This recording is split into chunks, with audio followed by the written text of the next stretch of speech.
Okay, I'm not sure if this is going to work, but I'm going to try using Excel, and I'm going to be adding um, all the different granaries and cisterns and things like this to the map. Now, when I created this map, I put in all the buildings and stuff like that, and then I've done the sub-level.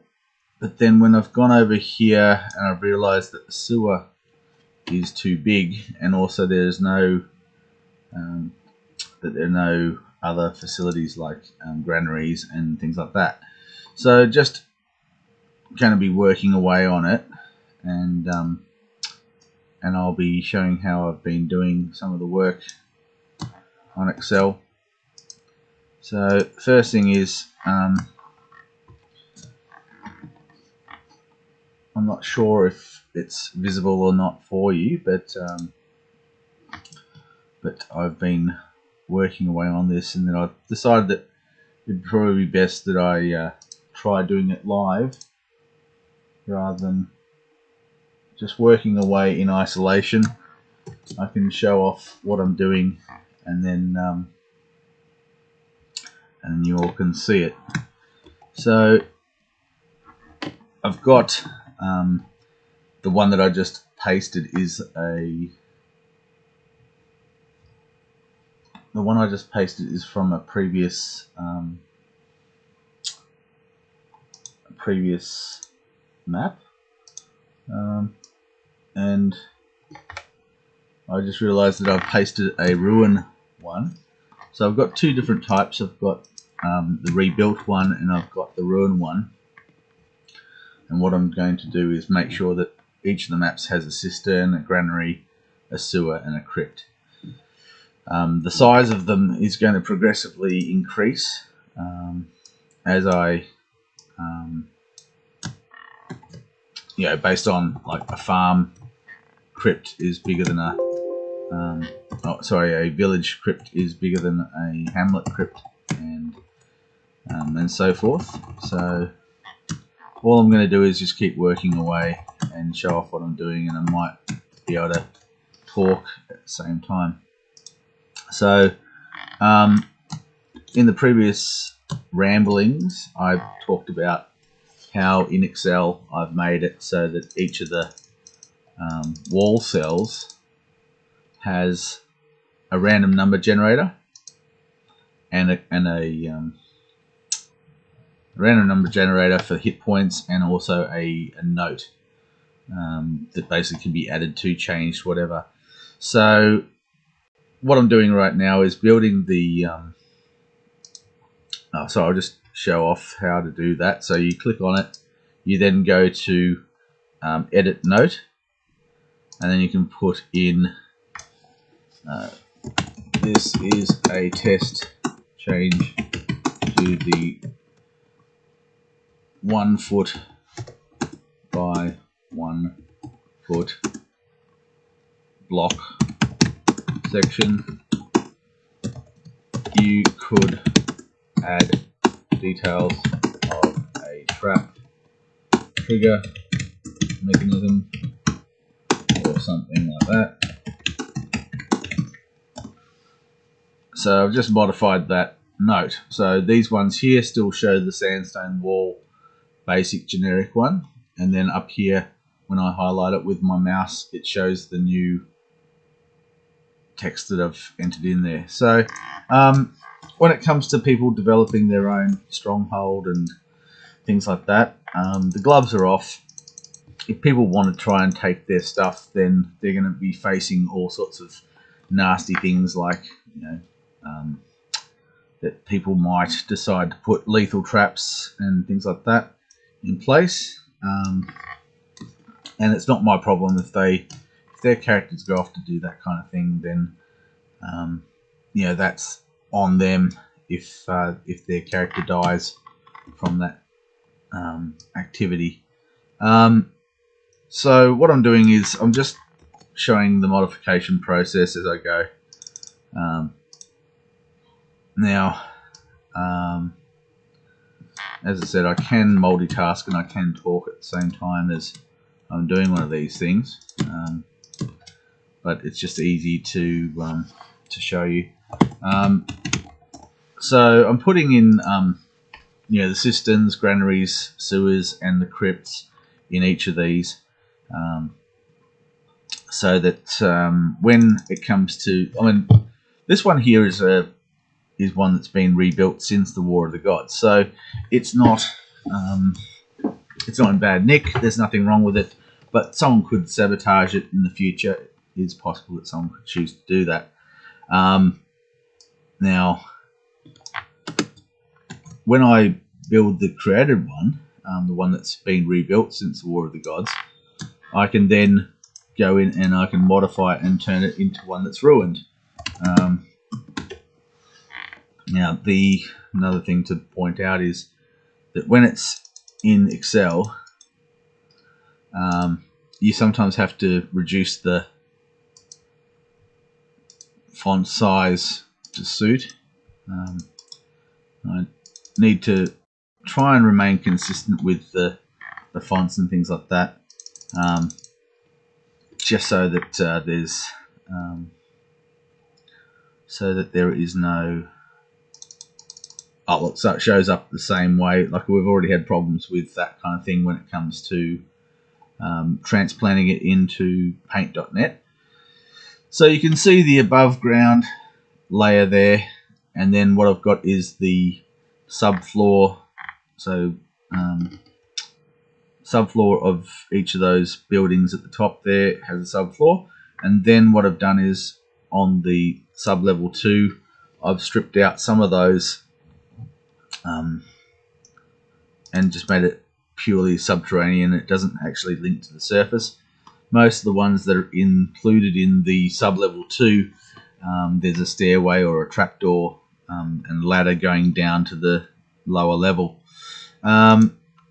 So now what I'm trying to do is fit in, I've got a cistern, I've got a granary, and I need to look at where the sewer goes, and I need to fit it into this map somewhere.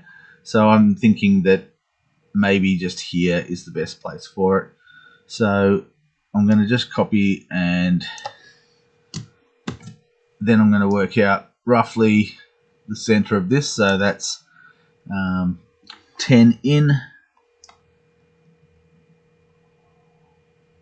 10 in, and that should be, no, that's not right.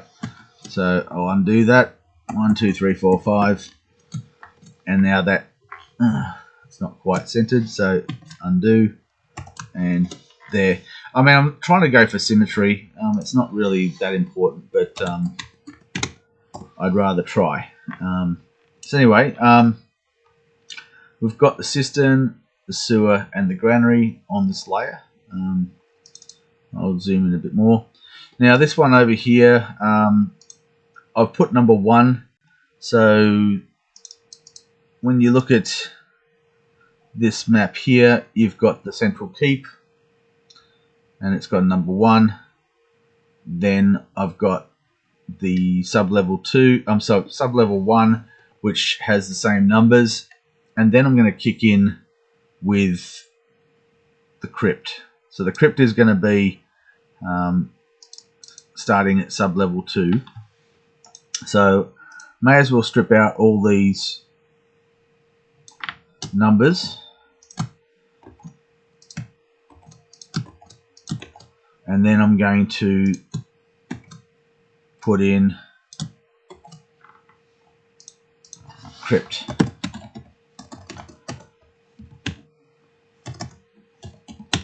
Alright, so now that's pretty much it for sub-level 2. Now what I need to do now is I need to put it over, do the same thing with sub-level 3.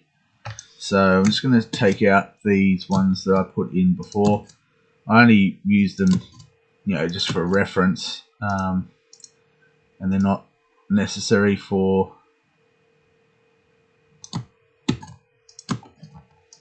They're not part of this. The ones I used just before were from a farm, And now we're on to hamlets. This is a hamlet I'm redesigning. So you can see this layer here, and then over there is the other sub-level. Now, what I've also done when I was creating these is that I've pretty much just taken up a lot of space that doesn't need to be there. So I'm just going to delete some of these rows just to make it so it's a bit tighter and closer together, so that I can actually get to. Oops. Now you can see that what I just did then, I'm not sure if you can see, is there's a difference between selecting a row and selecting the column width. So I'm trying to work out, most of these I'm trying to go for a 10 point by 10 point in terms of the column width and height. It just means that I can use it for mapping purposes a lot easier. So I've just deleted those intermediate those rows. I'm just going through and doing that to all of them, so that there's a bit of it's a bit more universal. So I found that the easiest way, now that I'm modifying this, is to start again. So I'm going to copy all of that there. Now, copying it, and then I'm just going to run my cursor over to the top of the existing ones, and then I'm just going to paste. Now, doing that has replaced all that content in sublevel 3 with that. Now I'm going to zoom in on it, and with sublevel 3 there are no interconnecting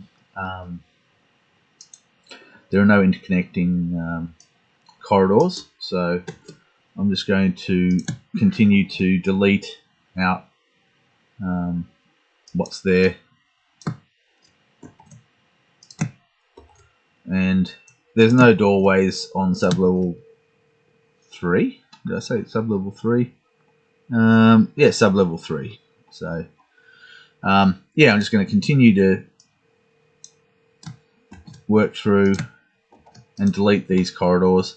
Now there's another little trick that I've found, is that I can just grab an entire block and then I can link them together.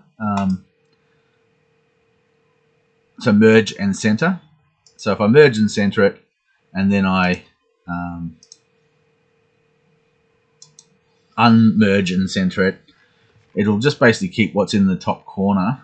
So I'll do that again in slow motion. So highlight the area, right click, merge and center, and then it will say that it's only going to keep the upper left hand value, discard others. So yes, and then undo that by going back to merge and center, click again, and then remove any fill. So now that's how I've been sort of doing this pretty quickly. If there's a cell, like these ones here have got nothing in them, so there's nothing that I need to do. I don't need to use that method. It's when you've got these cells that have got formatting. So you know, each of these blocks has a double thick line wall in black. Then there's the grey fill. Then there's the note, and then there's the calculation. So part of the reason why you know, I can do that again in a different way, I've just selected the no fill, and you can see that stripped away the color fill. I can then also right click and I can say delete, but then that would shift the cells. I can also go and click on clear contents, and you can see it's cleared the calculations, but it has not cleared the I'm not sure if you can see it. I'll zoom in. So the thing is, it's taken the color away, then it's taken the calculations away. So the calculation is stripped, and then we're left with just the notes in there. So I can click on that again, and I can, well, I've already said clear contents, but that doesn't clear the notes. So the method I'm using of just simply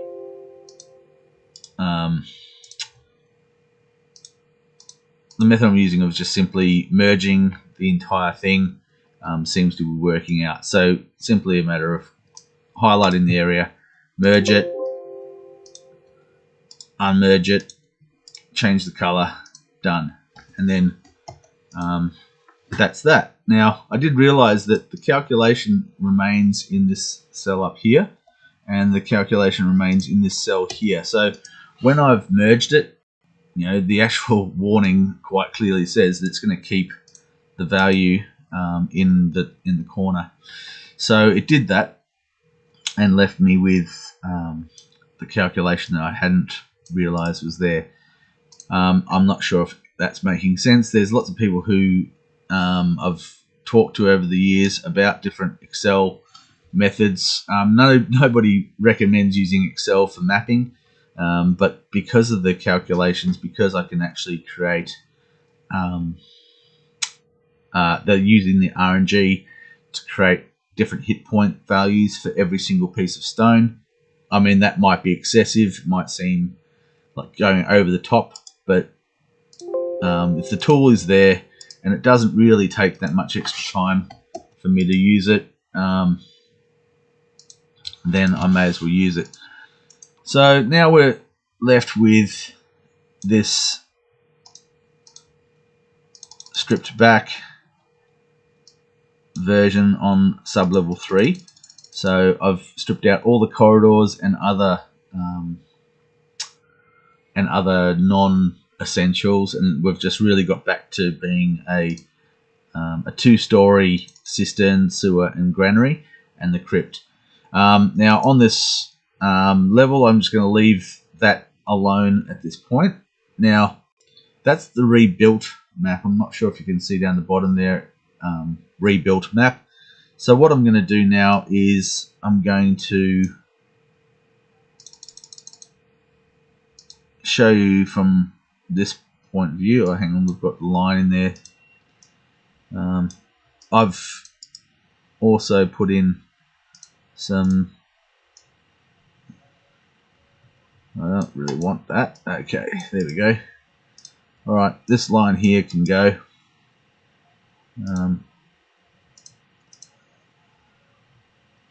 Alright, so now I'm going to duplicate this. Now let me just get rid of these rows. I'll zoom in. Now, when I was building these things, I used the same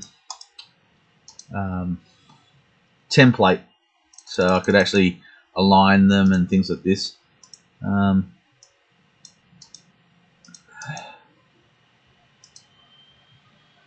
Now we'll move this over here, and I may as well make it so that it's longer. Actually, I'll just take it down to here. Alright, so we've got the rebuilt one, and so now I'm going to go down the bottom to where it says rebuilt map. I'm going to right click, I'm going to move and copy, I'm going to create a copy, and then it takes a bit of time because it's taking all those calculations and all that formatting, and it's having to copy that, and so it can sometimes take quite a while, but on this it's only a hamlet, and so it's not as massive as a town. Sometimes with towns, when I'm doing this kind of crazy stuff, I find that it's best to just go get a coffee and wait for it. Now when you copy and paste, it creates a duplicate, for example, and then I just need to rename that, and I'm going to call this ruin map. Okay, so to start with a ruin, what I'm doing is I'm going down to, I'm going to do the above ground to start with. So what I've been doing with all of them is pretty much the same thing. I've been I've been replacing buildings with ruins that look like the same as each other. I mean, it's lazy and things like that, but I'm going to just show you roughly. So I'll zoom in a bit more so it's all on the screen. And I'm going to start with the 20 foot by 20 foot buildings. So I highlight the building and then I just paste, and you can see that that's now a ruin. And then I'm going to go and do all the other 20 foot by 20 foot. So they're all ruined in the same way. I mean, I know that, look, I really like the idea of individuality with regards to these maps, but you know, there just comes a time where it just gets too invasive and too much. So anyway, I'm just taking all the 20 foot by 20 foot buildings and replacing them like that. The next thing I'm going to do is I'm going to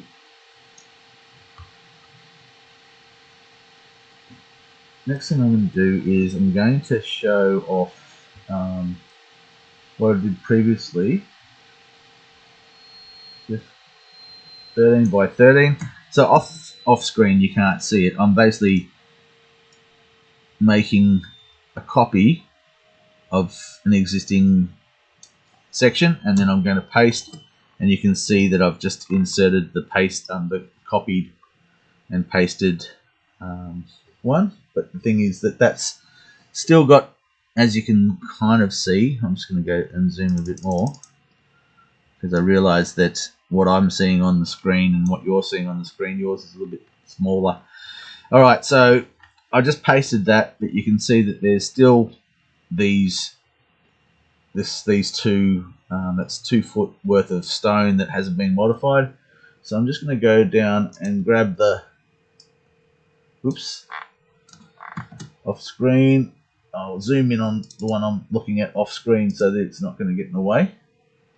And I'm going to go 15 by 15.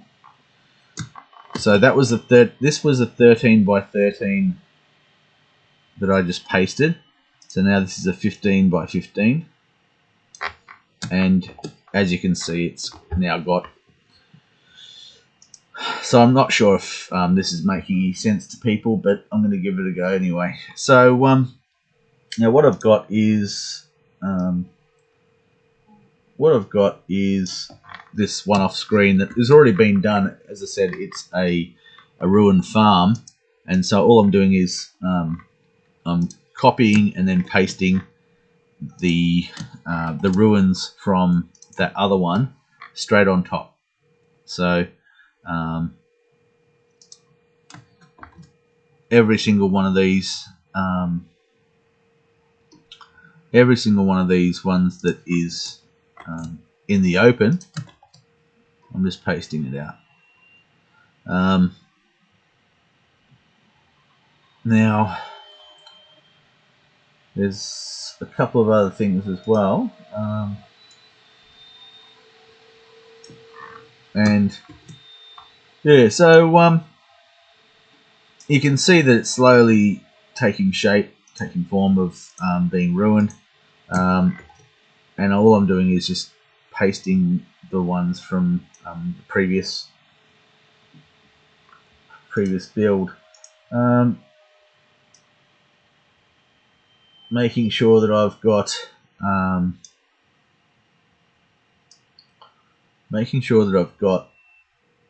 like when okay, I'll just go back up to the top in the corner here. So when I'm highlighting, it's actually in the top left hand corner. You can see it shows how many cells that I've highlighted, and so if I copy a 20 by 20, then I need to highlight a 20 by 20 and then paste. So if I don't do that, then it will throw up errors and things like that. So highlighting a 20 by 20 and then paste is what I've been doing there. Now I'm going to zoom across the other side, and you can again see 20 by 20 and then paste, and it just does it. Yeah, it's pretty cool. I'm very happy with everything I've learnt from using Excel. The benefits today from when I first learned how to use Excel is that these days, if you want a resource, then you can just easily find a resource. It just takes a quick Google search and you'll find what you need. Now you might notice, I'm not sure if you can see it, but how in the background I've changed the color scheme so it looks like rubble. I just find that when you complete the ruin map, it actually it does the job. It certainly makes it look like ruin. So I've just continuing on and stripping out the colors with ruin. Now this one here, number 10, I'll do the same thing as I did before, which is to highlight and take the entire 15 by 15. So I'm copying the 15 by 15 and then I'm pasting it over here, and that should be, oh, hang on, that's 15 by 15 there. If I look across, looks like when I built this, this side here is got more stonework. So I'm just going to paste it anyway, and then I'm going to go into here and grab the water, and I'm going to now apply the water over the top. Now with the water, I think I talked about the depth. I'm not sure if you can see up here where it's got ran between. It says ran between 4 and 10. That means that each moat in this process, each moat, the depth of the moat varies between 4 and 10, and that's across the board. So now I've just pasted it there. Now I realise that, oh, hang on, I need to go back to the rebuilt map, and I'll click on that now, and then I'm going to zoom in. I'm going to find the appropriate piece of wall, and then I'm going to paste, and now I've made it the same on both the ruin map and the rebuilt one. So now they're exactly the same with that. So that's the one, that's the rebuilt version. So that's one I copied from, and now that's what it looks like in the ruin state so far. So you can see that it starts to come together and starts to look pretty cool. Now I'm going to go up and I'm going to do the same thing with the top one. So there's number 6 and number 8. So I'm going to go up to onto the copy file, and I'm going to go select. It's 17 by 17 on this one at the top. So that's a bit strange. That's incredibly out. I'm not sure why, but anyway, we'll go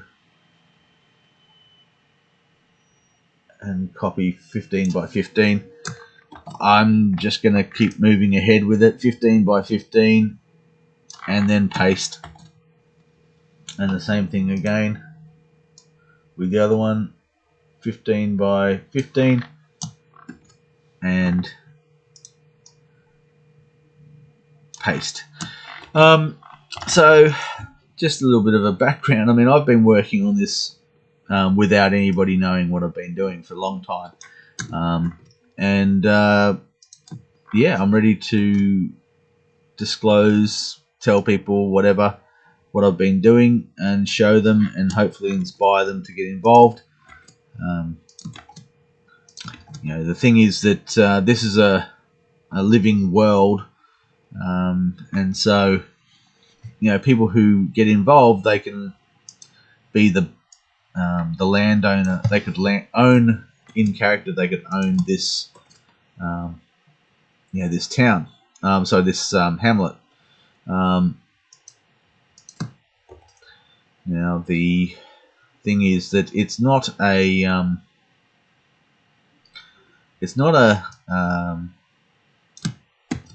a finite game world. I'm just going to call it a 20-year campaign, and I don't really want to give away too much information about why it's only a 20-year campaign, but I think it should be pretty obvious. It should be pretty obvious why it's only a 20-year campaign, only 25 years. I mean, really, what I'm doing is a little bit out there. I mean, the expectation of people. Look, I don't know. I see that people have invested a hell of a lot of time and energy into costume, characters, things like this, only for game systems to disintegrate and fold, and all the effort that people put in is then lost. And I don't want that for anything that I do. I certainly don't want people to find that overnight that there's been a falling out between organisers, and that all the effort that they put into their characters and costumes is being lost. So everything I'm trying to do is design so that if I fall off the perch, or if for one reason or another, somebody who runs content, like if they're a baron or a lord, and they don't want to do it anymore, they don't want to create content, they don't want to supply services, any of those things, what I'm hoping to do is make it that they can hand over to somebody else, to take it over from them, like a transfer of license. So when I create these license agreements, that anyone can at any point opt out.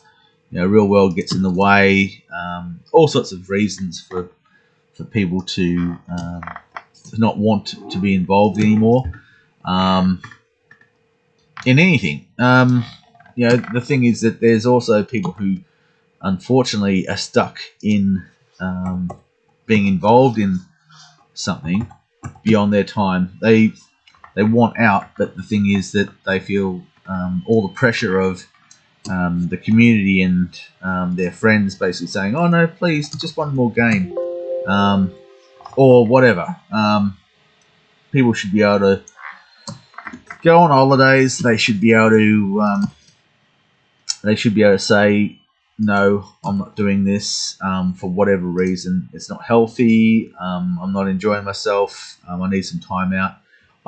People don't need to justify why they want out for a little while. So I'm going to make it possible for people to allocate, like a steward, or if they're managing a barony and they want to go on holidays and they don't want to have to supply geopolitical moves. Anybody at any time can just get somebody else to take over for them temporarily, or if they want to do a change of a license transfer, then they can do so. The other thing is, though, that it might seem a bit intimidating for people to not have any experience in any of these things, and then suddenly being like wanting to take over or wanting to create a barony of their own, for example. The intimidation, or the expectation that they've got to meet a certain standard, all those things, compared to simply trying somebody else's out for size. If it doesn't suit them, then it doesn't suit them. Anyway, rambling. Main thing is that I make mistakes too. yeah, the main thing is that people just need to understand that when I'm saying that it's going to be a 20-year campaign, they don't have to be in it for the 20 years. They could, take over a province, run it as their own, and then they could transfer the license to somebody else who might come into it with a bit more enthusiasm, or not saying that the original person wasn't enthusiastic, but it does drain you when really I've just come out of being a 24-hour locksmith, working for myself, blah blah blah, on call, and yes, it might seem like it's a big bit of crap that here I am complaining about, having that employment, but the problem is that you're all alone. You're all alone, and when you want to take a holiday, you can't. It's just as simple as that. Either that, or you have to try and find somebody who's willing to hold the fort for you. Now, if that's a competitor, then they might steal your business. So, with regards to like a steward taking over your license for a period of time, they can't steal it from you. A license, the license agreements that I've created are between Renegade Theatre Company and the individual. And so if you've got a caretaker, somebody just looking after things for a little while, you can nick off, go on holidays, whatever you want, knowing that they can't mess it up too much. It's time consuming for me to vet their decision making. So if they were to make geopolitical moves that aren't to your satisfaction, I mean, there's stuff all I can do to prevent the mishandling of a person's license. So if someone takes it for a spin and decides to try and ruin it, well, firstly, if I find that that's the case, then they're not going to be welcome as far as I'm concerned. To intentionally use... look, I don't know. I mean, if someone was to do that to me, I'd be pretty annoyed, and I'd pretty much want to have nothing to do with that person. It's scummy behaviour. The thing is that if people put some TLC into developing some of this stuff, only for someone to destroy it, I mean, there's a lot of mean people in the world. I can't prevent it. It's got to be something it's got to have nothing to do with me. I really can't spend the time trying to make sure that people aren't being taken advantage of, or if their license is not being run into the ground and things like that. People need to try and maybe just slowly trust people with their content, the content that they've created, and not I mean, the other thing is just to maybe accept that you're going to every now and then be betrayed, or people are going to take advantage, or whatever, and just basically live with it, and accept that you can't do anything to prevent it.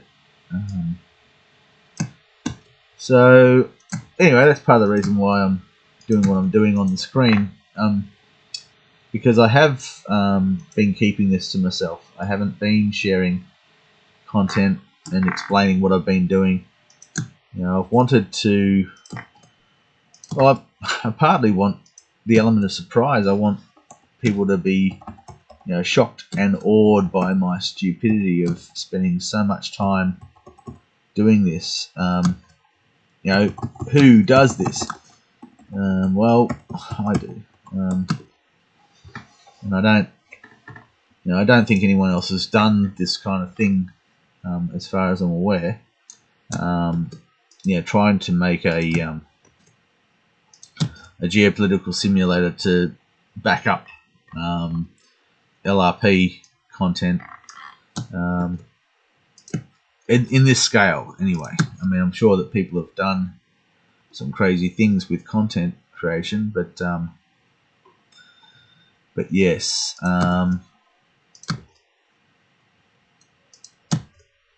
It's possible that somebody else has done something,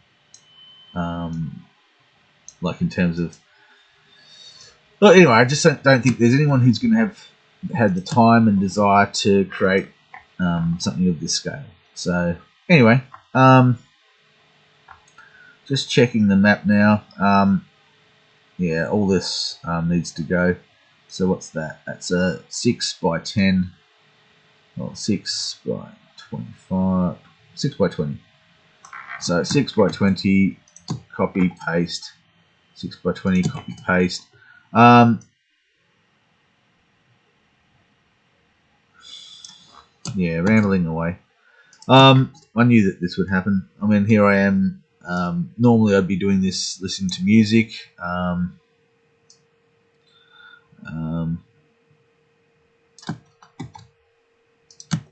Or YouTube channels. The thing is that it can be distracting, so sometimes I've just been working in silence. Yeah, with no sound at all. So, alright, so what we've got now, I'm going to zoom out again so you can see it. It kind of looks messed up, but we've still got the walls to deal with. So those walls are not messed up. So I'm trying to go for similar, trying to make it similar. Just realised that this pointy bit here is not quite right. So I'm going to zoom in on that, show what I mean. So I'm going to copy that and then paste all the way down. Now my fingers are getting old, and it does concern me that I'm going to lose some dexterity over the next couple of years, and I'm not going to be able to create this content as rapidly. I know there's hotkeys that you can get, that you can make it so that you don't have to do repetitive things like that. Anyway, so that's now neater. I'm not sure if you can see, that's 7 there, and then over here it's 8. So at some point, the thickness, when I was creating it, the thickness is a little bit, it's a little bit thicker on the other side here, and I'm just going to, just to be pedantic,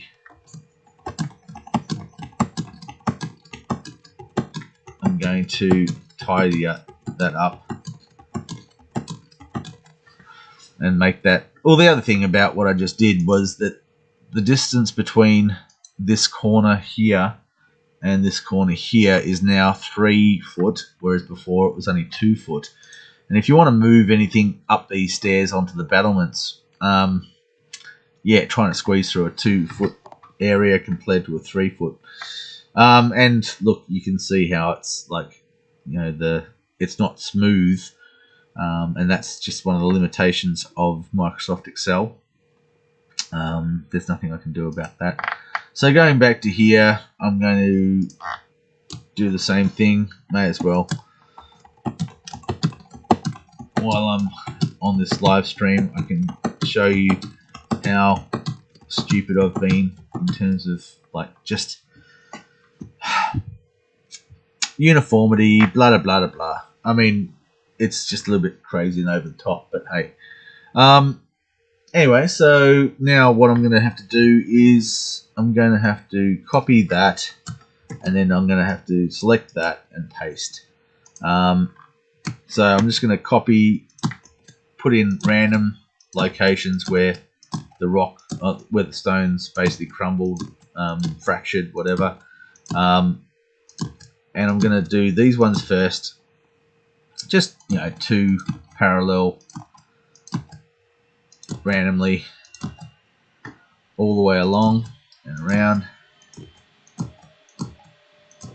Now, I did start counting them once upon a time, like when I was doing the farms and things like that. When I did start doing the ruin ones, I did sort of count out how many of this type and how many of this type. And really, the reason I was trying to be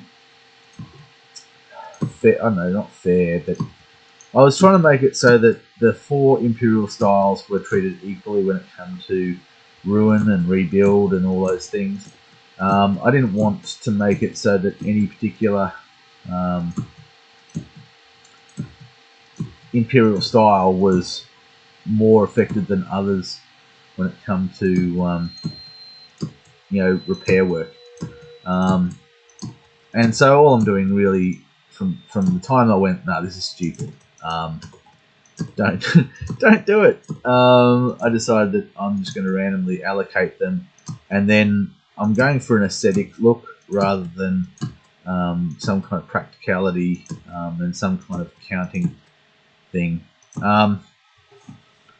So I go around the entire structure, and I'm just adding these 2 parallel blocks wherever I feel is appropriate, or whimsical or whatever. I'm not really taking much notice of where I'm putting them. I don't really want to. I found that if you think too much about it, then it ends up being formulaic. The other thing is I'm making a breach. So I'm wanting to make it so that each of the towns, villages, hamlets, and farms, their ruin has a breach point. So what I'm going to do is just try and work out where the breach is going to be, and then put it in. So I'm going to choose this location here as a breach.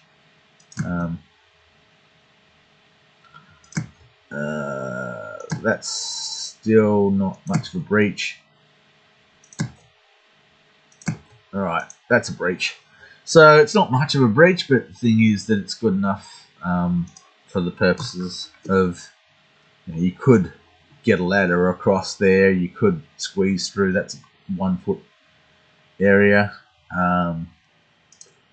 Stuff it, take that one out too. So now we've got like a central 1 foot section that could be attacked. While I'm here, I'm just going to demonstrate what I'm talking about. So I'll zoom right in. Okay, so I'm not sure if you can see it, but in the top right hand corner on the calculation bar, the formula bar, says ran between 10 and 200. Now if I go to that cell and then copy it, and then I right click and I go down to paste, you can see there's paste values, paste formulas, transpose, formatting, and paste link. If I go to values and click on paste values, it's just pasted the value. Now up here it says 167.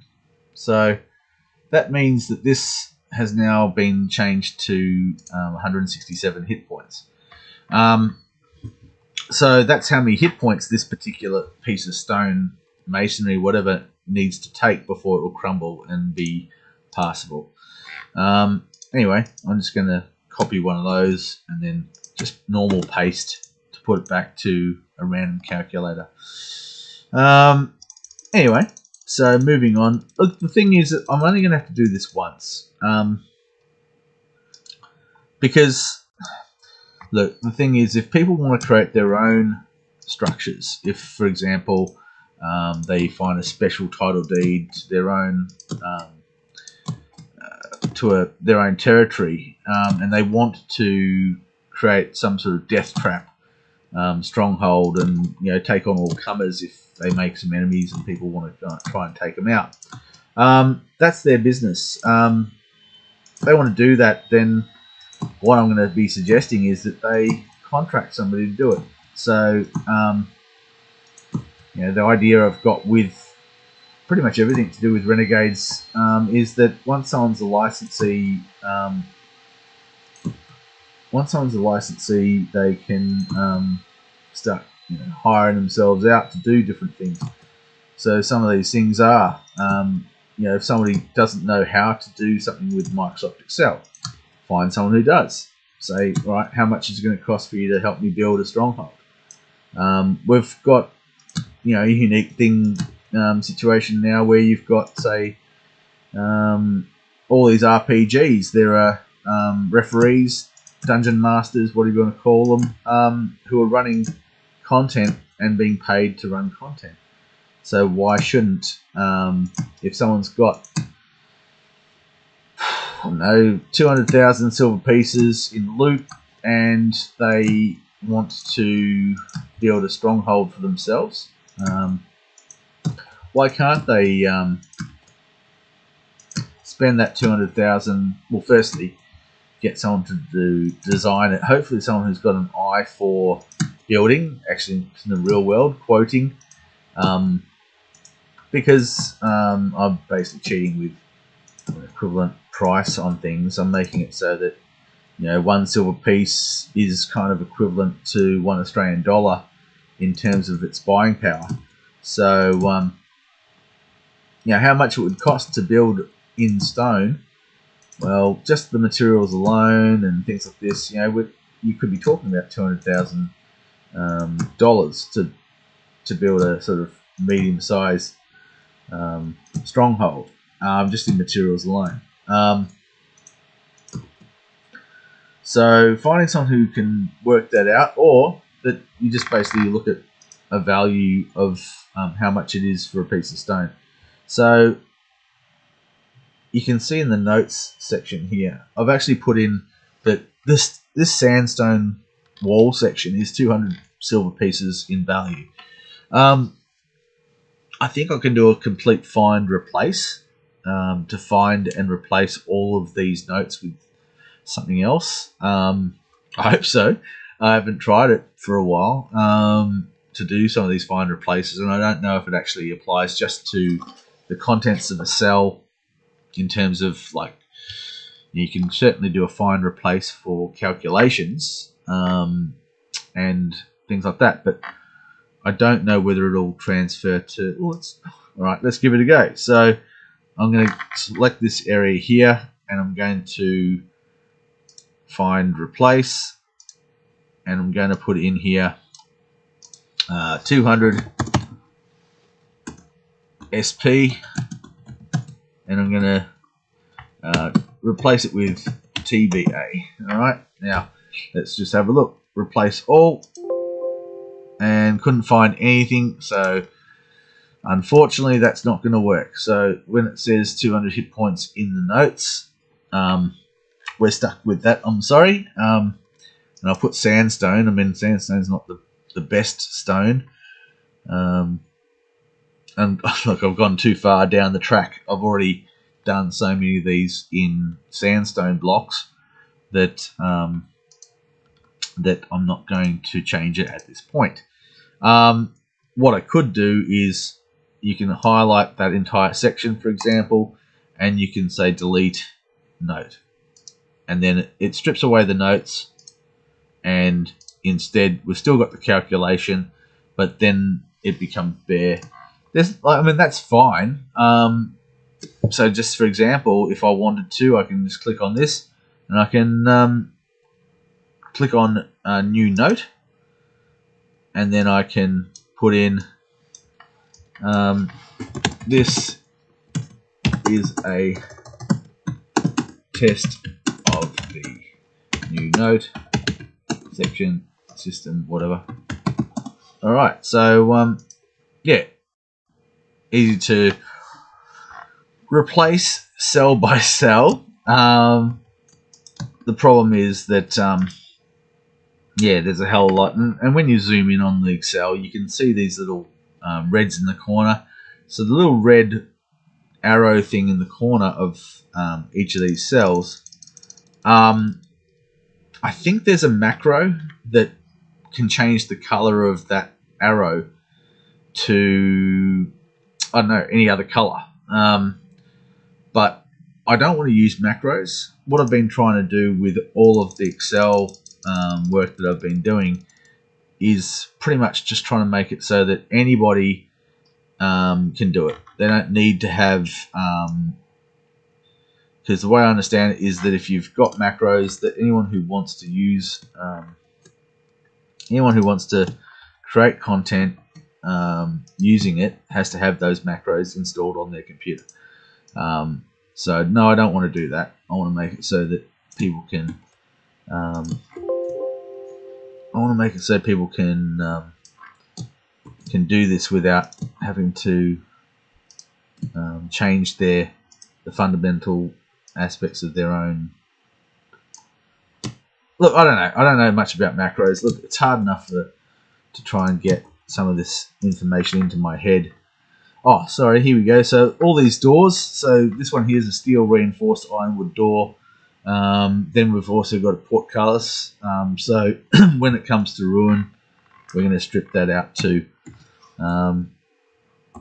So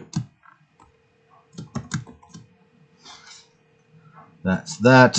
So stripped out that, stripped out that. All right. Okay, I've now got to put in single blocks. So some of this is absolute pain in the neck. As you can see, what are we up to? We've been talking away for... where's my timer? Where are we? I can't tell. Oh, sorry, we've been going for an hour. So I've been working on this for an hour. I don't think that talking to you guys has slowed me down. So it's not really appreciably slower by doing the live stream. I am committed to doing one live stream a day. Doesn't have to be processing geopolitical moves. It can be any of these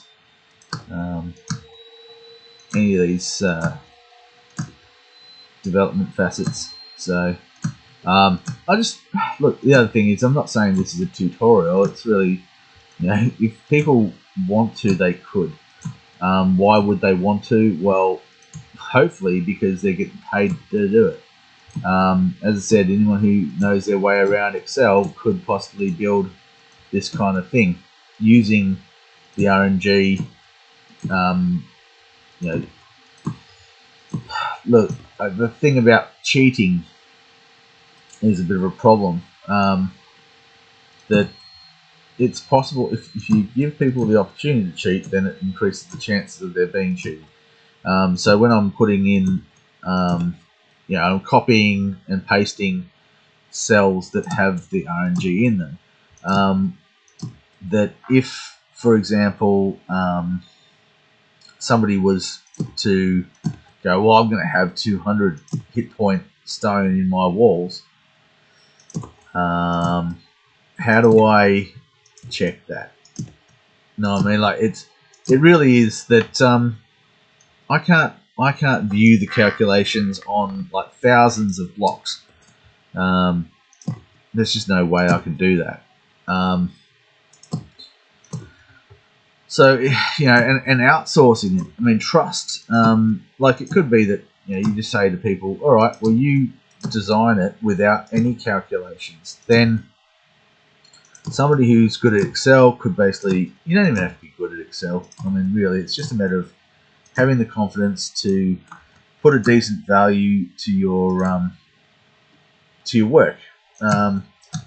Not interested in volunteer of any kind. I mean, it's been taken advantage of for too long.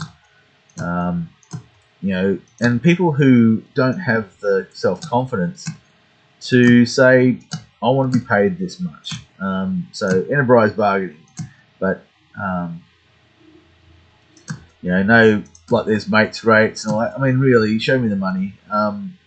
There's too many people who they don't create content, they don't do stuff because they can't afford to. The people who have maybe taken advantage of them in the past have burnt them out. There's all sorts of stories, and we all know them. The main thing is that I'm not going to participate in that. If people want something made, they have to pay to get it made, or they have to make it themselves. So yeah, the final, from what I just said, the final thing on it is that yes, they could design the rough outline, they could create the layout. They could even go in there and they could even assign numbers. They could use these calculations. They could just copy and paste these blocks. But then what I'd be suggesting is that it's only people who can be trusted who would then have to go in, copy, paste values. Oh no, sorry, copy. Well, they may as well copy, paste values, and then they would have to go in and delete. And that should strip away all the numbers and all the calculations and leave them with just the coloured in. Once they've got that, they should be able to just copy and then paste. Sorry, copy ones that have got the values and paste them over the top, and effectively turn somebody's individual effort into into something that has can be trusted. That's not cheating. So anyway, so that was the ground floor. Now, of course, I've now undone myself because I need to make this. Take this map here, and I need to put it over here on top of all this. Now, the spacing and stuff like that is a bit of a problem, so I'm going to have to go and highlight that, and then I'm going to right click, and then I'm going to copy, and then I'm going to go up to here, and I'm going to go insert copied cells, and fingers crossed it didn't delete that. It just basically didn't delete it. It just basically put it over here and pushed it aside. So now what I can do is I don't need this anymore. Oh, hang on. I'll zoom in, and we'll do the same thing we did before on the. We're on Hamlet 1.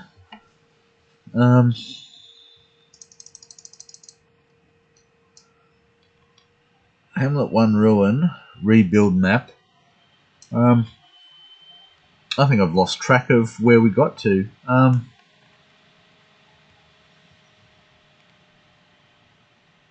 The Granary and those things. So, oh, hang on. So, yep, going back to here. This is the rebuilt one. And the first thing that I did, I remember now. First thing I did was put all those in place. And then we copied it and we pasted it and created the ruin map. Alright, so it should be accurate. So I'm going to zoom in. I'm then going to just do the same thing as before and get rid of all, no, just cut out all these cells that aren't needed anymore. Now, as I said, the easiest way is just to do it this way. Now, I did notice before that I didn't delete the number. Now, the other thing is I'm actually, looks like I'm putting in a fill, so I don't want a fill. Oh no, I just hadn't ungrouped it, or what do you call it, merge and centered. So right click, merge and center, accept. I know that blinging is annoying as all hell, but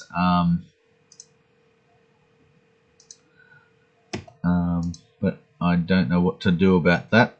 I could turn the volume down. Anyway, it's going to get annoying. So I will do something about that. Alright, so I've pressed mute, and let's see if that will stop it from happening.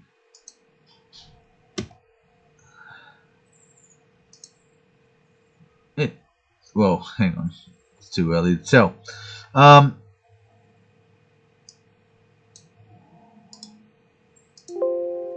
Yep, it did.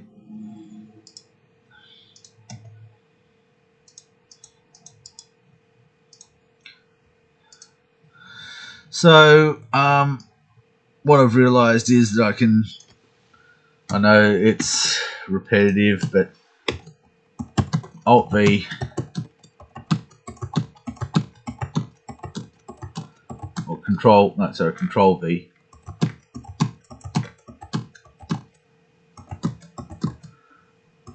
Alright, sorry, I'm still sometimes pissed off with myself. I needed to do this entire section here and remove walls and all that sort of crap as well. So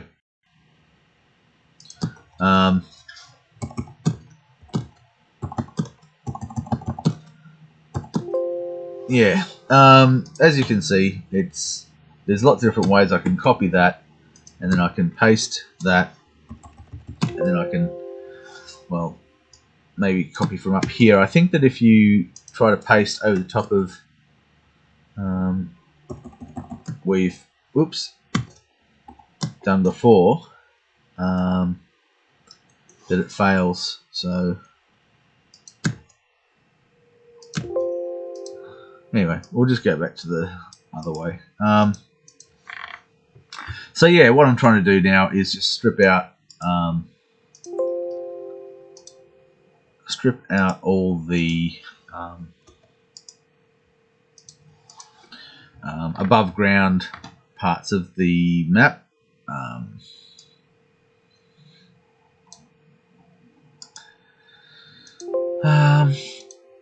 So to create a subterranean level. Yeah, so this will be sub level 1 or whatever. So you can see over here, it's already done. So that's the reconstructed one, but I don't want to use the reconstructed one. I don't want to have to, you know, look, it's okay. The time it takes to strip it out, compared to the time it takes to just duplicate what I've done. Well, let's just give it a go. You know, there's lots of different ways to do it. So I'm just going to copy those. So it's 10 by 40, making sure that it's the same, and then 10 by 40 and paste. Yeah, look, I think that's far faster than what I was doing before, so apologize for that. So now I'm going to grab all this. Yes, I know that I'm just basically undoing all the work that I just did, but bad luck. Alright, so we can do the same thing over and over again. Just going to doing all the 20 by 20s first.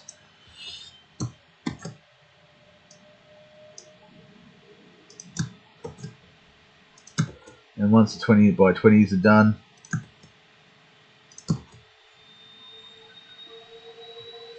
I'll go back over it and do all the 10 by 10s. I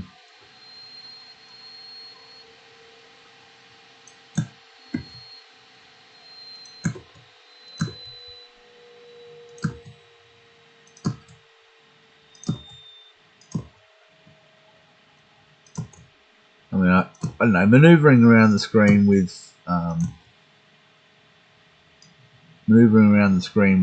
Microsoft Excel It's not. Look, it's just it's a dog. There's no point in defending it. It's just totally unsuitable for mapping. The only good thing about it is the calculations. You know, Excel's great. It's just totally unsuitable for what I'm doing with it. And that's not Excel's fault. That's my choice to use Excel as a tool. So now we got to this point, and then I'm going to refer back to. Well, actually, I don't think we've got a reference. So yeah, we don't have a reference. So I'm going to undo that, delete, copy, and then paste into each of these. And I'm going to grab the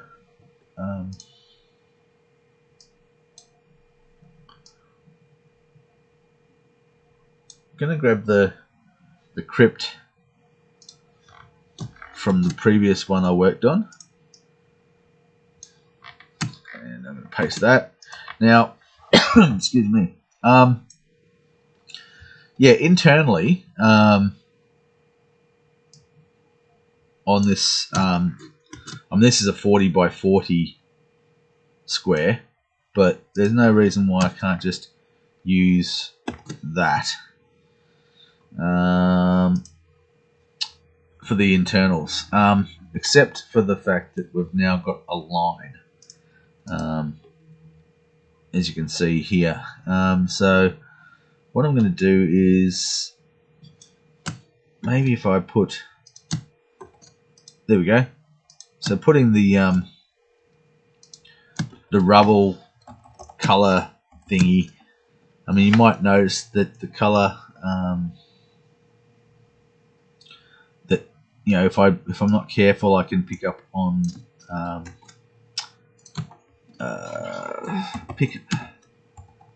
pick up on too much of a repetition. I'm not sure if you can see it. I'll just try zooming in. Now you can see when I've copied that, it's got that line there. When I've got that one there, it hasn't got the line, and so now just by not being so precise and just flooding it with a bit more random, you know, seems to give a better result.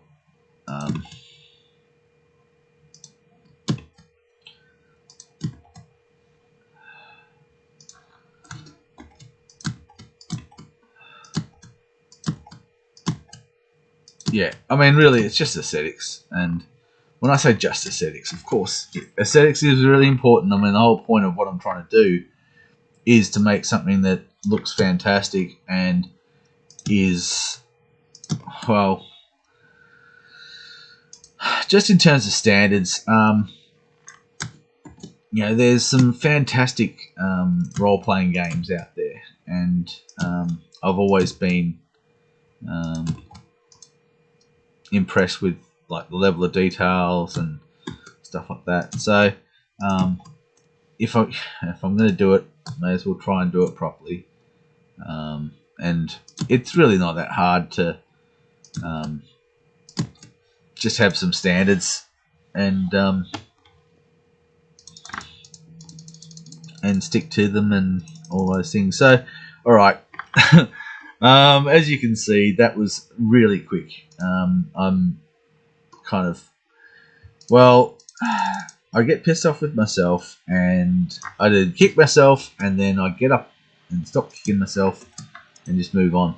And that's another reason that we're here on this live stream, is that this is me saying that I'm going to do the best I can, and that's all you can really do.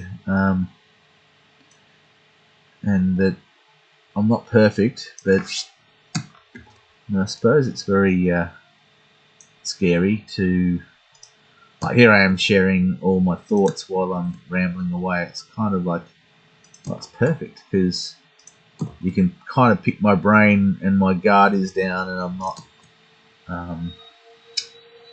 I'm not sugarcoating stuff because I'm multitasking. It's a weird sensation to be in this zone where, I mean, seriously, I've been working on this for so long that, and in isolation, I mean, there when I say isolation, there's plenty of people who have known kind of what I've been up to, and a lot of people who, well, and fair enough, they've doubted that it would be made, doubted that I'd get around to it, and all those sort of things. I just, yeah, doing the best I can with what I've got, blah blah blah, and so it's not perfect. It's just, as long as it's functional, as long as it works, then I'm cool with that.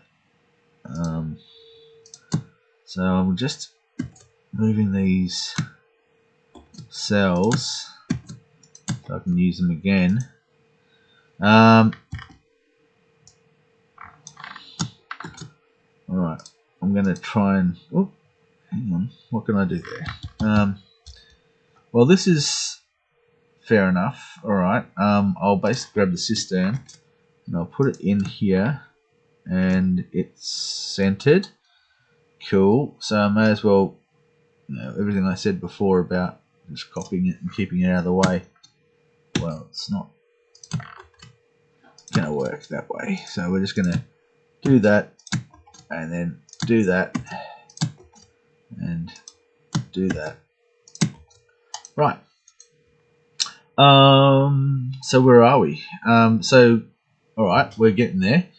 Now the next thing is I need to look at corridors and walls. So one of the things I've done is, off camera, I've got some existing corridors that I've mucked around with, and I may as well just paste them in place.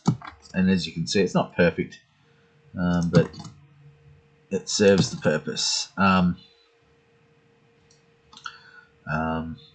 And I mean, look, you can muck around and try to make every single corridor unique and stuff like that.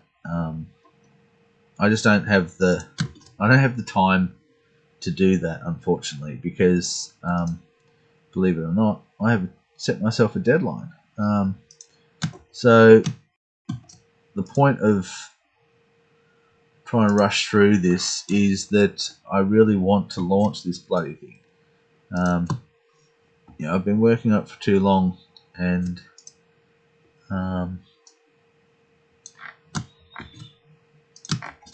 it's time to just get stuck in. So having said that, I mean, we've got all sorts of things. We've got COVID. Okay, well, who knows what the future holds? Whether or not this is something that's the new normal, whether we all need to get used to not having freedom of movement, going to events, running events, all these things. It's also, I find it difficult sometimes to remain positive about what's going on.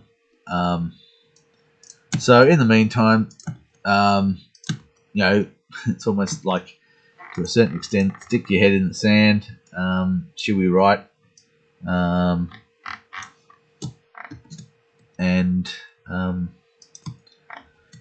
just move on. So except that, I don't know. I mean, everyone's different. I mean, I'm trying. I got caught out by, yes, I was going to be going and running a live version of the geopolitical, and everything was going to be fine, and then another lockdown. So, I mean, I kind of set myself up for that by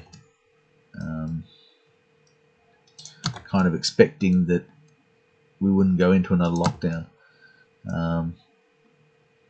And of course, it's ridiculous to think like that. Of course, we're going to have, that's part of the problem, is that, historically, we've always had this kind of thing happen, and yet people have, like you look at all the people who died in the influenza epidemic in 1919, and anyway, blah blah blah. Bottom line is trying to remain positive.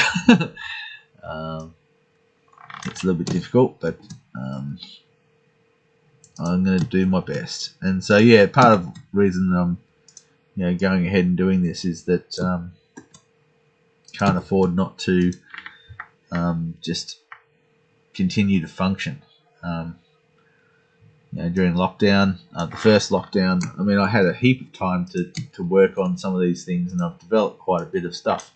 And if it wasn't for the reduction in work that I had to do during the day, then maybe I wouldn't have had the opportunity to have developed what I've developed. So there are some good things and bad things about all this. And so one of the good things is that I'm to the point where I'm wanting to release it. So anyway, I just rambled again just then. Anyway, so what I'm doing right now is just trying to get the floors in. And I know that it's such a small thing, but I just want it.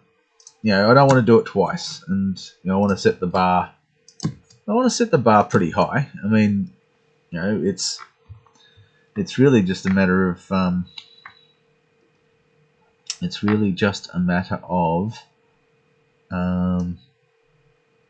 saying I'm going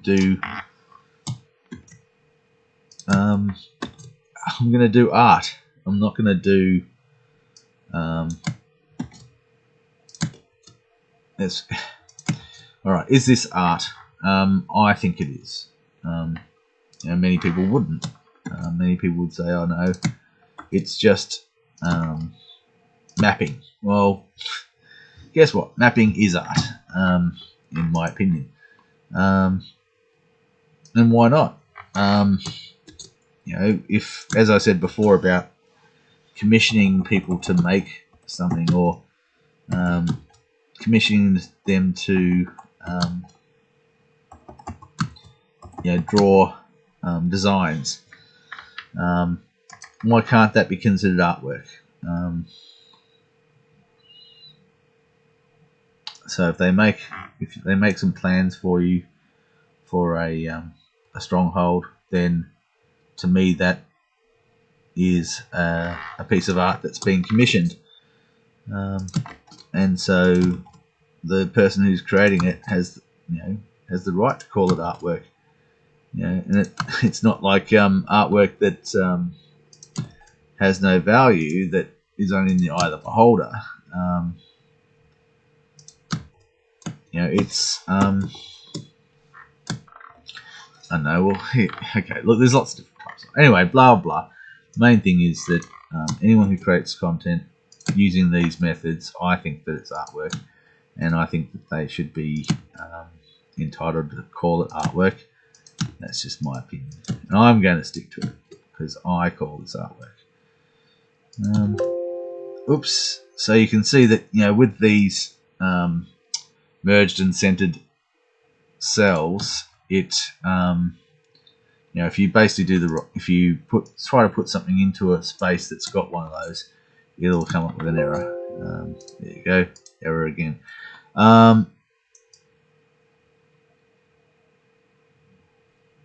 So 4x4, so I've got to take out the stairwells. So stairwell, stairwell, stairwell, stairwell, and just that seems to have randomized that a little bit more. Now I haven't randomized this, so I think we'll do that now.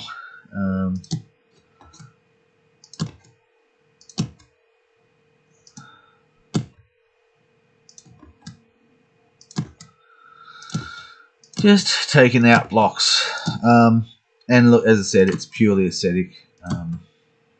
But the whole thing with what I'm doing is that, aside from it looking like it's ruined, is also for the people who are rebuilding. So when you, the whole point of what I'm doing is that,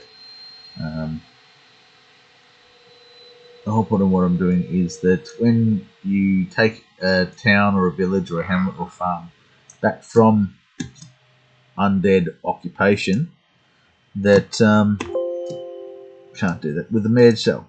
Right, so may as well do the same thing there, merge all that. There we go. Well, I'll just take that, copy, and then paste. Do that to a merge cell. Alright, what's going on with merge? Ah, there we go. So these are the merge cells. I'm not sure if you can see. I must have merged these previously, and because they're merged and I'm trying to paste all this, well, I don't need to paste all of it. I only need to take this section here, copy, and I'm just going to cheat and just use the cursor to move it across and paste. Right, finally zooming in, and again with the stripping back to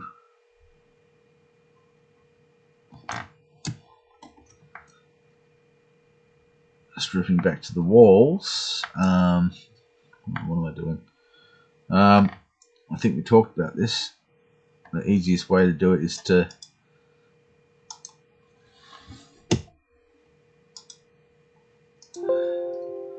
merge, unmerge, delete, and that should be it. Anyway, getting there.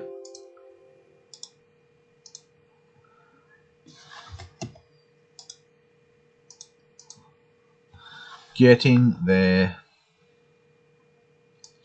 I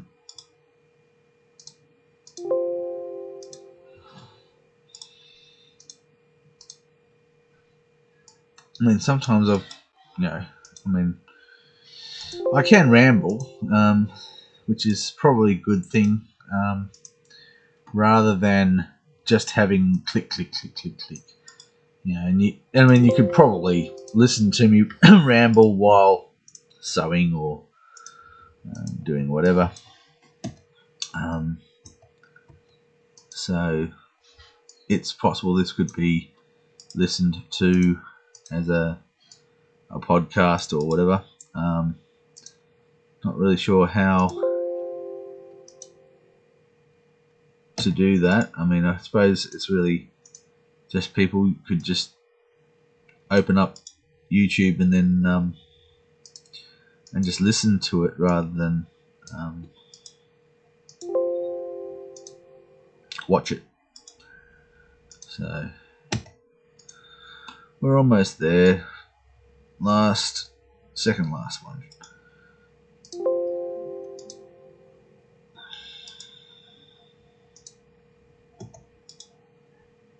Second last one. There we go. Last one.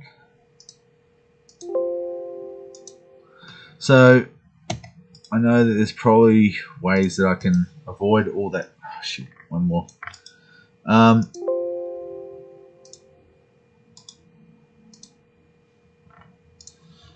know there's probably ways that I can avoid having to do as many clicking. I know that that's going to wear out my fingers and all those sort of things. But look, that's looking pretty ruined. Yeah, I'm pretty happy with that. So the objective is... Oh, hang on.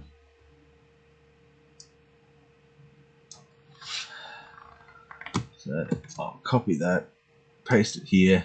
Let's just get some uniformity again.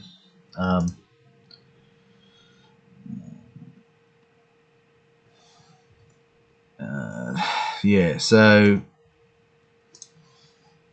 what's that? Oh, that was a 6x6. Yep. So may as well just do that. There we go.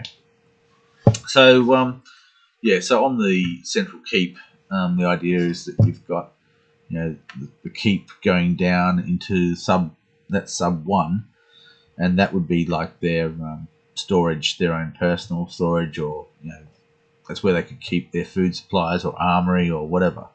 And that then you go down to sub 2, and that's the start of the crypt. So that's my idea behind it. So anyway, that's looking pretty damn good. I'm happy with that. And so I'll be adding these ruin ones to the geopolitical. So yeah, so just the reason I'm stuck into this today is that I realised that there's no need to make the town, village, hamlet and farm representations in a small card, like a playing card size. Yeah, it's just you're trying to compress all the information that you could possibly need to into a small card. So for the geopolitical simulator, I think that having this is a really good idea. The other thing is that once you've taken back a town, a village, or a hamlet, or farm, the actual rebuilding process can actually happen live. It can be processed live. I'm going to save this, and for example, this one here, you've taken it back, you've smashed in, all the undead are temporarily, I don't know, you could basically go and look at this one here. So there's rebuild map. I'll just take oh no, where are we? Where's one that's suitable? Right, let's just say this one here. So that's a 10 by 10, number 9. So I'm taking that from the rebuild map. Let's just say you've just taken this from the undead, and the first thing you want to do is create a temporary crypt, somewhere that you can put all of the remains. Now, it's not perfect, but you could do it. So looking at this one here, I'll zoom in a bit more, and you work out, okay, what stonework does it need to have replaced? So it's 1, 2, 3, 4, 5, 6. So 6 need to be replaced. 7, 8, 9, 10. So let's call that 10 blocks of stone that need to be moved or replaced. So that's 2,000 silver pieces. Now, if you've got somebody who's got stonework, if you've hired them, then you could basically get them to do it as part of a geopolitical move. So you spend your 2,000 silver pieces on the stone, and then you work out how long it will take to do that. Let's just say really 1 day. Done. Oh, sorry, and the door. Well, I'm making it so the cost of a steel reinforced ironwood door is 800. So your total build cost is 2,800 silver pieces to rebuild this particular tower section as a temporary crypt. So yeah, that can be processed as a day's move. So rebuilding in the geopolitical could happen. The other thing I was considering was, I'll just undo that. Okay, so that's back to there. The other thing I was considering was going back to the rebuild map. Is that look, I've put all these numbers in for a reason. What I'm looking to do is actually make it so that the NPCs that live here are assigned, like they've got a home, and that way, when it comes to immigration, people coming in, settlers to the area, that you know which ones are vacant, you know which ones aren't. You can put them into their own home, and then that's just decent record keeping. But in addition to it just being for record keeping, the whole objective of the geopolitical is to serve the LRP. And in the live roleplay environment, it might be that that person's a fugitive and that you want to go and capture them. So you find out where they live and then you send someone to arrest them. That could be a live roleplay activity. But anyway, look, the thing is that they're quite visual. I've had them kicking around for a long time, so it's not like I'm building these from scratch. Okay, I'm not sure if I explained before that I didn't include the cistern and the sewer. I didn't include the cistern and the granary in the original builds. So on the original builds, it only had a sewer. But trying to prevent being affected by drought by having the cistern, so the people who live in this hamlet don't have to move to a water supply. They can stay here because they've got a cistern that's adequate to the population. And the same with a granary. It's simply a matter of having somewhere to store food, and if there is a famine, that they have adequate food supply, so they don't have to abandon and move somewhere else. And again, when it comes to the rebuild, on the rebuild, if you don't fix those things, and we talked about before, 200 silver pieces per missing block. So that's 6, 7, 11, 12, 13, 14, 21, 27. Oh, hang on. 27, 28, 29, 30, 31, 32, 33, 34, 35, 36, 37, 38. So that's 38 blocks. So repairing the cistern on sub-level 3 is going to cost a fair bit, and the same thing with sub-level 4. It's going to cost a fair bit. Once you fix the cistern, you don't have to fix anything else, just the cistern, and then you've made it so this ruin that you've just taken back is not going to be affected by drought. Look, anyway, I'm pretty happy with what we achieved. Time-wise, where are we? Where's the time? Oh yeah, 1 minute 30. 1 hour 40. That's pretty good achievement for that time. As I said, I don't have to do this again. Once I've done it once, it's done. I'm doing this for my own. This is my world, and I'm putting all the effort in. I'm putting all the work in because I believe in what I'm doing, and I hope that some of this work will rub off, and some people will be inspired by it, and to me personally,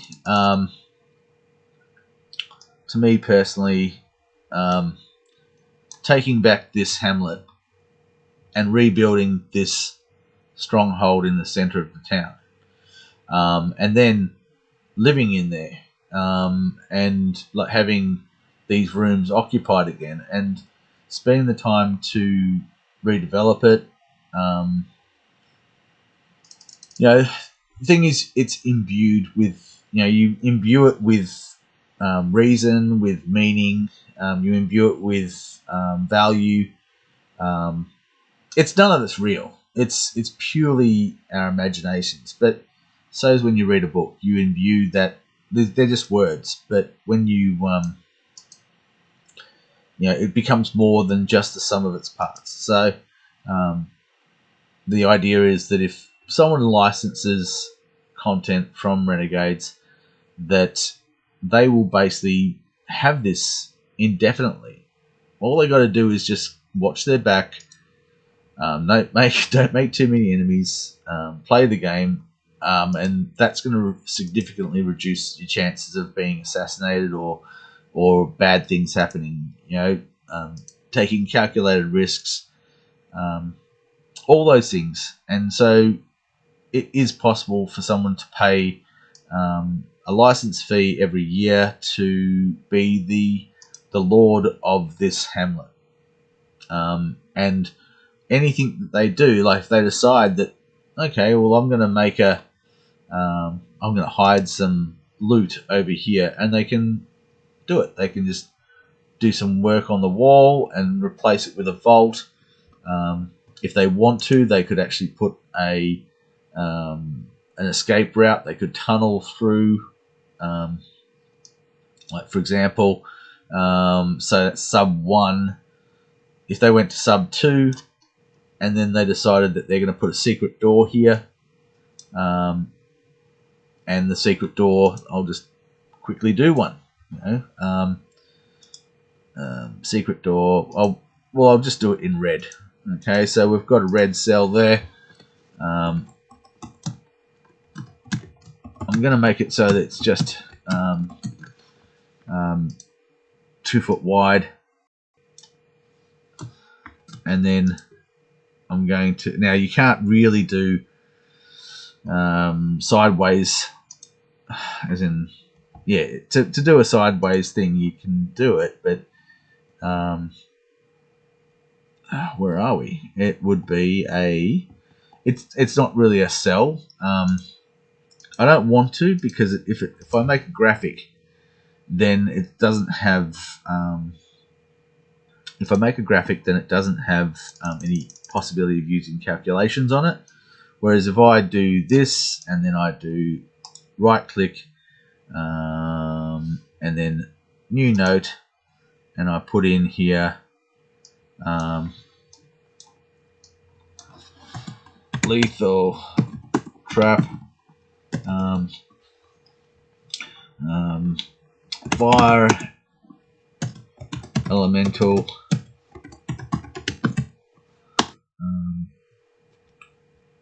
in a crystal, with a pressure plate,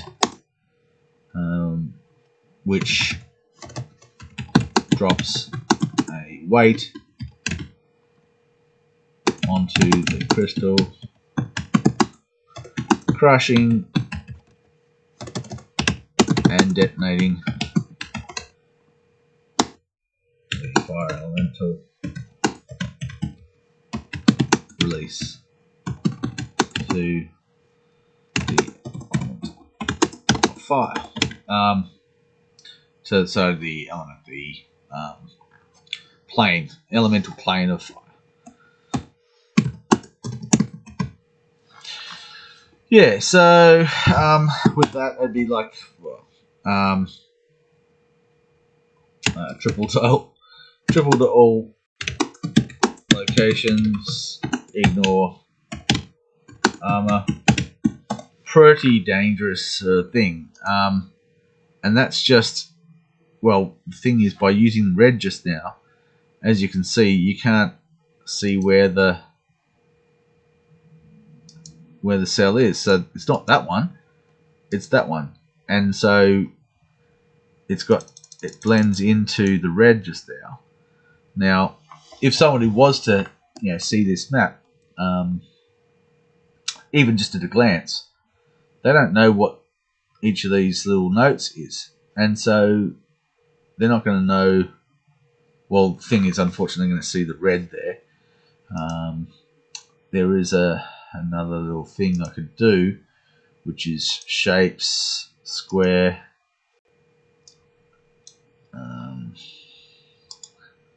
fill, white, oh no fill, outline, no outline. Oops, what have I done?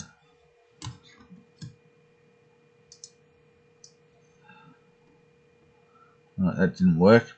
Alright, we need to have fill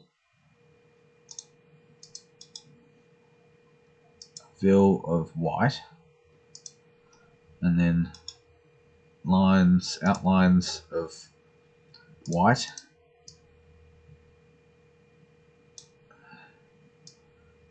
and then that's that. Now,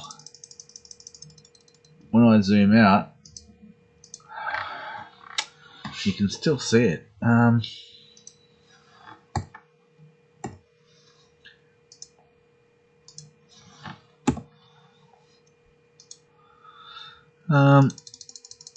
There we go. So it disappears.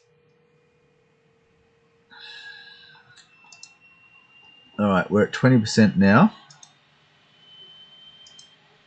Okay, at 40% you can see it, at 30% you can't. So if someone wants to see the map at 30%, they're not going to see that. They're not going to see that concealment.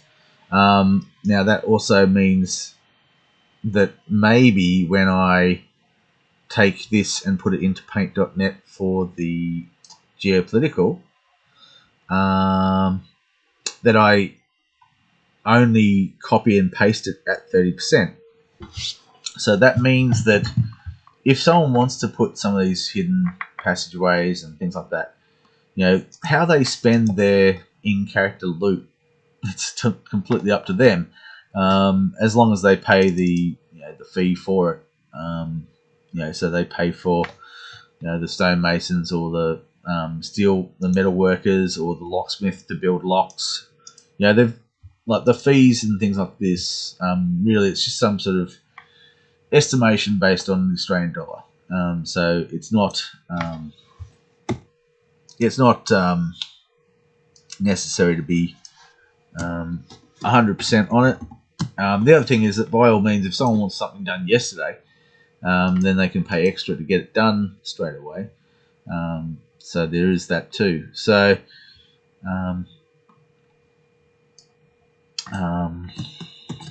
anyway, I'm rambling again. But anyway, look, I'm pretty happy with what results we've got, and I just realised about the 30% zoom when it comes to copying and pasting. It may or may not work. We'll give that a go later on, but at least to start with, all the hamlets. And this one here is a Samurai style hamlet. All Samurai style hamlets will have the same design. So that's Samurai in ruined state. That's Samurai in rebuilt. The numbers are all going to be the same. So look, I'm only going to have to do this once, and so I'm not completely daunted by any of this. It's just I'm enjoying myself in creating the content, and look, as I said, I'm hoping that other people will be inspired and want to be involved based on the content that I've created already, and on the idea of having this geopolitical system to back up the live roleplay environment.